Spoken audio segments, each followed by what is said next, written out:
नमस्ते एंड अभिनंदन एवरीवन। मैं आत्मिक पथ चैनल में आपका बहुत-बहुत स्वागत करती हूँ। क्या आपके भी मन में ऐसा आता है, मैं क्यों सरेंडर करूँ? क्या सरेंडर करने का मतलब हार मान लेना नहीं हो जाएगा? या फिर अपने मास्कुलाइन को भूल जाऊँ? व्हाट इफ मैं उसे भूल गई तो? क्या मुझे भाग जाना चाहिए? अगर मैं उसे छोड़ दूँ, तो मेरी जर्नी अधूरी नहीं रह जाएगी? क्या आपके भी मन में ऐसा सवाल आता है? अगर आता है, तो आज आप समझिए कि सरेंडर का एक्चुअल मतलब क्या है। सरेंडर हार नहीं है, यह एक समर्पण है। सरेंडर का मतलब है बस उस स्थिति में हमें कंट्रोल को छोड़ देना है। अपने मन की जिद को, अपने ईगो की पकड़ को नरम करना है। ये ईगो ही तो है कि मैंने उसे इतना प्रेम दिया, मैंने इतना कुछ किया और फिर भी वो मुझे छोड़ के चला गया। शायद हम भरोसा नहीं कर सकते, लेकिन ये ईगो ही है। सरेंडर का अर्थ ये नहीं है कि आप उनसे दूर हो जाइए। ये बस इतना है कि अपना ध्यान आप उन पे से हटाकर अपने खुद के इंटरनल अंदर जाइए। खुद को समझिए, खुद के लिए जीना शुरू करिए। आप जब अपने अंदर जीना शुरू करेंगे, तो वो भी तो सब बाहर रिफ्लेक्ट होने वाला है, क्योंकि आपका हायर सेल्फ यही चाहता है आपसे। आपका जो प्रेम है वो चेजिंग ना होकर प्योर बन जाएगा। जब आप डिवाइन पर भरोसा करते हो, तब यूनिवर्स उसी प्रेम को पवित्र रूप में आपको लौटा देता है। सरेंडर इसलिए भी जरूरी है क्योंकि यह जर्नी आपके यूनियन से पहले हमारे अवेकनिंग की है। बिना अवेकनिंग के यूनियन पॉसिबल नहीं, और अवेकनिंग प्रेम से आ नहीं रही। अवेकनिंग आएगी जब हमें धक्का लगेगा। डिवाइन को सब पता है कि ये बच्चे बहुत ढीठ हैं, तो इन बच्चों को सुधारने के लिए डिवाइन को सब आता है कि उन्हें क्या करना है। सरेंडर से आपका जो अंदर का डर है, आपके अंदर की जो बेचैनी है, आप उससे बिल्कुल मुक्त हो जाते हो। आप अपने फेमिनाइन एसेंस में लौट आते हो। शांति, करुणा, प्रेम और धैर्य। हमें ये जर्नी पेशेंस सिखा देती है, उतना पेशेंस जो शायद हमने कभी अपने किसी प्रिय व्यक्ति के लिए नहीं दिखाया। यही ऊर्जा आपके मैस्कुलिन को भी खींच कर आपके पास लेकर आती है। तो अब आप समझे, सरेंडर का अर्थ है अपने ट्विन को नहीं, बल्कि इस पूरी यात्रा को डिवाइन को सौंप देना। विश्वास रखना कि मेरा प्रेम कभी व्यर्थ नहीं जाएगा।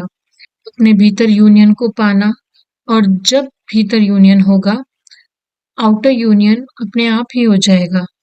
अगर आपके मन में ये सवाल आ रहा है कि सरेंडर के बाद क्या होता है, तो इसका आंसर है, जब आपने अपना दर्द, अपनी जिद, हर कंट्रोल को डिवाइन को सरेंडर कर दिया, उसके बाद आपको वो खालीपन नहीं होता, बल्कि आप बहुत ही पूर्ण महसूस करने लगते हो। क्योंकि अब आपका जो दिल है, वो किसी के पीछे भागना नहीं चाहता, बल्कि अपनी आत्मा से जुड़ने में लग जाता है। आपके पास इतना समय ही नहीं है कि आप किसी और के बारे में पूरे दिन सोचें 24/7 और आप उनको चेज़ करते रहें। हाँ, ये बिल्कुल सच है, जैसे आपके ज़हन से कभी जाएँगे नहीं। लोग कहते हैं ना कि बिल्कुल ध्यान ही नहीं रहता, ऐसा होता नहीं है। वो इंसान रहेगा, हमेशा रहेगा, लेकिन आप चेज़ नहीं करेंगे उस इंसान को। बस इस समर्पण से आपको क्या मिलता है?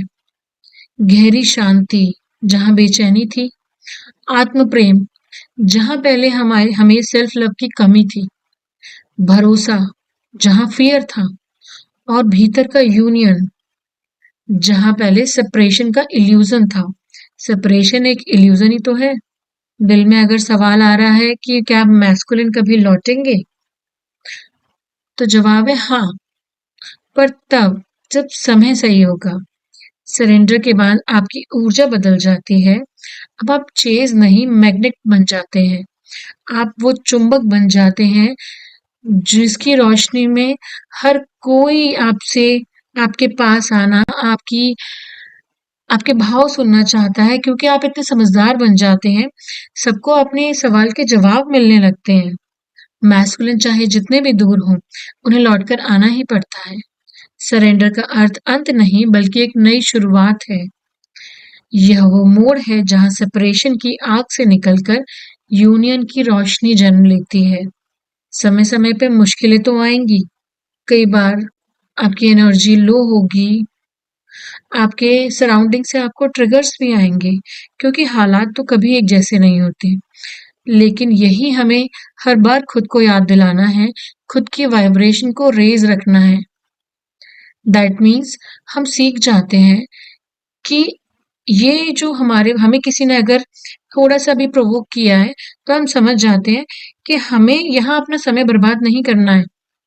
हम इमीडिएट इफ़ेक्ट में जहाँ पहले फ़ेमिनिन बहुत ज़्यादा इमोशनल होके रिएक्ट करती थी, यहाँ वो रिस्पॉन्ड करना सीख जाती हैं और वो तुरंत अपनी बाउंड्रीज़ को क्रिएट करके उस वाइब्रेशन में आ जाती हैं, जहाँ वो हमेशा एक चुंबक की तरह बनी रहती हैं और धीरे-धीरे डिवाइन मैस्कुलिन उनकी ओर खींचने लगते हैं।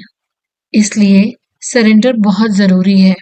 आई होप आपको ये समझ आया होगा। Thank you so much. मैं नेक्स्ट वीडियो में आपसे मिलूँगी। अगर आपको वीडियो पसंद आ रही है, तो आप उसे लाइक करिए और कमेंट करके बताइए आप अपनी जर्नी के कौन से स्टेज पे हैं। मुझे अच्छा लगेगा जान के।